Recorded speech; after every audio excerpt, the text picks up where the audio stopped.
two different places, Thessalonica and Berea.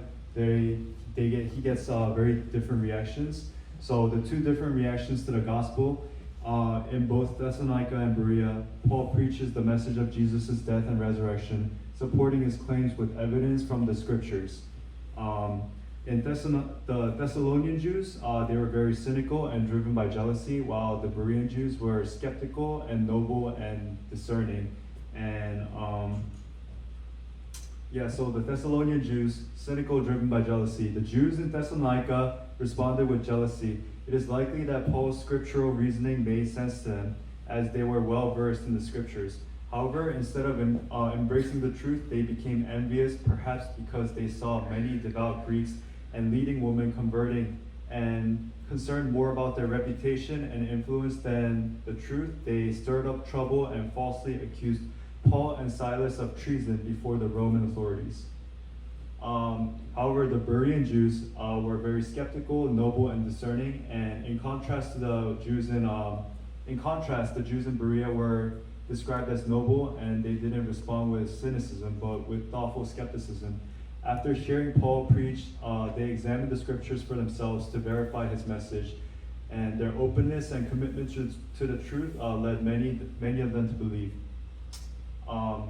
However, I'm going to talk about the influence of others. Unfortunately, the hostility from Thessalonica spread, and some Bereans were eventually swayed by the lies brought to them by the Thessalonian Jews. This highlights how easily bad company corrupts good morals. It underscores the importance of holding firmly to the truth no matter what. No matter who, even a close kin or someone who seems reliable, challenges it, as Paul warns in Galatians 1:8. But even if we or angel from heaven should preach to you a gospel contrary to the one we preach to you, let it be accursed. And the one true God, noticing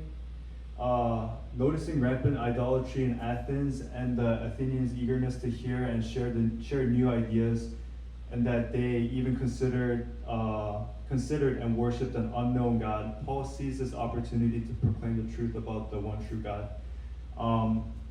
God is the creator and God as creator and sovereign. Paul explained that God is the creator of all things, and we are his creation. Unlike the man-made idols of Athens, God is entirely self-sufficient and sovereign. He doesn't need anything from us, but we depend on him for everything. Even the very breath in our lungs, he determines the times and boundaries of every nation, raising and lowering rulers according to his will. God's purpose in creating us with need is to remind us of our and another point that Paul makes is that God is personal.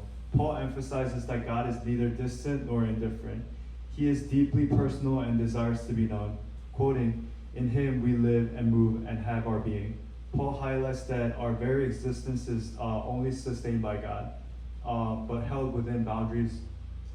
Our very existence is not only sustained by God, but held within the boundaries of his constant care. Everything we are and do takes place under his watchful and loving presence. Paul continues, "For we are indeed his offspring," affirming that we are not merely part of God's creation, but we are personally known and deeply valued. This language reflects the truth that we are made in God's image, and that he relates to us not with detachment, but with the intimacy and the tenderness of a father towards his beloved children. And Paul warns against idolatry, knowing that God is the creator of all things and that we are made in his image. Paul warns the Athenians not to reduce God to something fashioned by human hand or imagination. God is wholly distinct from his creation, eternal, original, and uncontainable. To represent him with images made of gold and silver or stone is to misunderstand his nature entirely. Now that the truth has been revealed, Paul urges them to repent. No longer can they claim ignorance. Jesus, the righteous King who conquered death, has been appointed by God to judge the world, both the living and the dead.